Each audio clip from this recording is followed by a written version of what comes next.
तेबे आजिर कवितार शीर्षकटी होउछि नीरव चिट्ठी।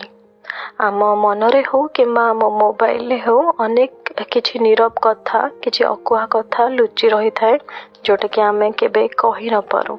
तो से ऊपर मु आज कविताटी आपन को सुनाइबा पई जाउछि। जदि किछि दोष त्रुटि थाए तो निश्चय क्षमा करिवे एवं कविताटी केमिति लागिला मते मतामत निश्चय कमेंट बॉक्स रे जणाइबे।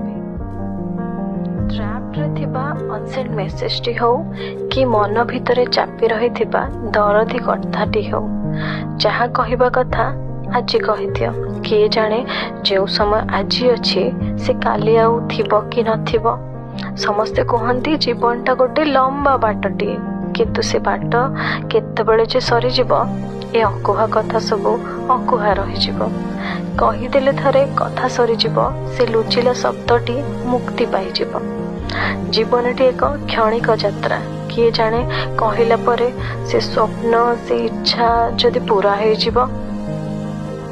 गोटे थर पाई मन को आ बंदी न करिबा से अव्यक्त प्रेम हो कि दुख आज ही कहि जीवा। कारण सूर्य जेबे अस्त हेबो चारिआडे अंधकार छाई जीवो। रातिर अंधार रे कथा रही जीवो। जाने ना पुणी से सकाळ केबे आसीबो कि न आसीबो।